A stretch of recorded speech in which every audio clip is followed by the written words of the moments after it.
Hey guys, welcome back. இன்னைக்கு நம்ம சூப்பரான சிக்கன் பாப்கார்ன் ரெசிபி பார்க்க போகிறோம். வீட்டில் இருக்கிற சிம்பிளான இன்க்ரீடியன்ட்ஸ் வச்சு ரொம்ப சூப்பராக ரெஸ்டாரண்ட் ஸ்டைலில் சூப்பரான ஒரு சிக்கன் பாப்கார்ன் எப்படி செய்கிறதுன்னு பார்க்கலாம்.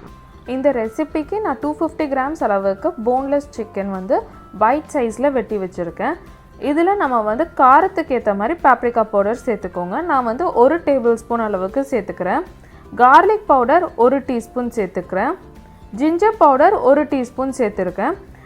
ஜிஞ்சர் பவுடர் கார்லிக் பவுடர் இல்லைன்னா ஜிஞ்சர் கார்லிக் பேஸ்ட்டாக கூட சேர்த்துக்கலாம். ஆனால் கொஞ்சம் டேஸ்ட்டில் டிஃப்ரென்ஸ் இருக்கும். அதுக்கப்புறம் லைம் ஜூஸ் 1 டீஸ்பூன், சால்ட் தேவையான அளவு சேர்த்து இதை நல்லா மேரினேட் பண்ணி மினிமம் 30 மினிட்ஸ்லேருந்து 1 ஹவர் வரைக்கும் இதை மேரினேட் ஆக வச்சுருங்க.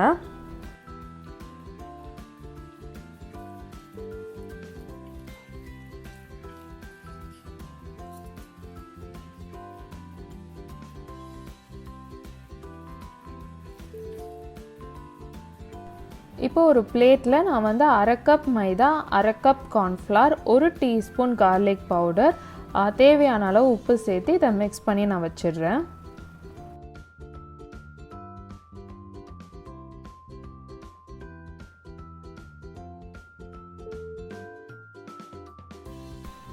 இது ஃபஸ்ட் லேயர் நம்ம சிக்கனை கோட் பண்ணுறதுக்கு இந்த மாவு. இப்போ இது ஒரு லேயராக நம்ம கார்ன்ஃப்ளேக்ஸை நம்ம இப்படி க்ரஷ் பண்ணி வச்சுக்கணும். மிக்ஸி ஜாரில் சேர்த்து லைட்டாக பல்ஸ் மோடில் ஒரு கோஸாக கிரைண்ட் பண்ணி வச்சுக்கிட்டாலும் ஓகே தான். இல்லாட்டி கையில் நல்லா இந்த மாதிரி க்ரஷ் பண்ணாலும் ஓகே தான். பட் ஆனால் கொஞ்சம் இந்த மாதிரி 1-2 இருக்கணும். அப்போ தான் அவுட்டரில் சிக்கனுக்கு வெளியில் கோட் ஆகி நல்லா கிறிஸ்பியாக இருக்கும்.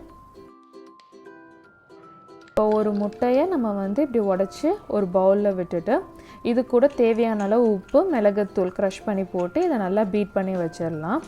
ஸோ நம்மளுடைய ப்ரெப் ஒர்க் எல்லாம் முடிஞ்சிடுச்சு. நம்ம சிக்கனும் சூப்பராக மேரினேட் ஆகிடுச்சு. இப்போ நம்ம சிக்கன் எடுத்துடலாம். இப்போ இந்த மேரினேட் ஆன சிக்கனை நம்ம இந்த மாவில் போட்டு நல்லா கோட் பண்ணிடலாம். அட் அ டைமில் எல்லா சிக்கனையும் போட்டு நம்ம நல்லா ஃபுல்லாக கோட் பண்ணிடலாம். பிகாஸ் ஆல்ரெடி சிக்கன் ட்ரையாக தான் இருக்கும் நம்ம போட்ட மசாலாஸ் எல்லாத்தையும் அப்சர்வ் பண்ணி. ஸோ அதனால் ரொம்ப மெஸ்ஸியாக ஆகாது.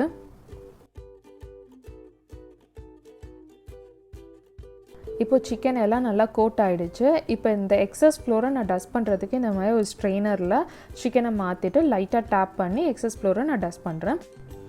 இப்போ இந்த சிக்கனை நம்ம ஒரு பிளேட்டுக்கு மாற்றிக்கலாம்.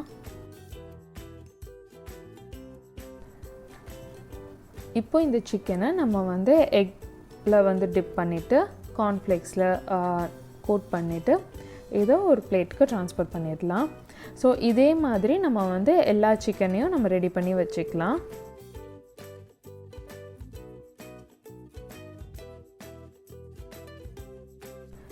ஸோ எல்லா சிக்கனையும் நம்ம ரெடி பண்ணியாச்சு. இப்போ நம்ம ஃப்ரை பண்ணுறது தான் பாக்கி. ஸோ மீடியம் ஹாட் ஆயிலில் நம்ம சிக்கனை 1 by 1 ட்ராப் பண்ணி மீடியம் ஃப்ளேம்லேயே குக் பண்ணுங்கள். அப்போ தான் அவுட் சைட் கருக்காமல் உள்ளுக்கும் நல்லா வெந்து அவுட் சைடும் நல்லா கோல்டன் ப்ரௌன் கலரில் வரும்.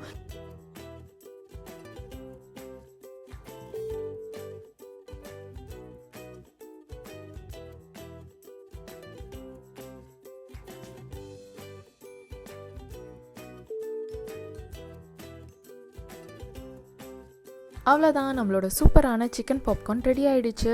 இப்போ நம்மளோட சிக்கன் பாப்கார்ன் எந்த அளவுக்கு வந்திருக்குன்னு பார்க்கலாம். அவுட் சைட் நல்ல கிறிஸ்பியாக இருக்குது. அதே மாதிரி அந்த கோட்டிங்கும் சூப்பராக வந்திருக்கு. உள்ளக்கு சிக்கனும் நல்லா சூப்பராக ஜூஸியாக வெந்திருக்கு.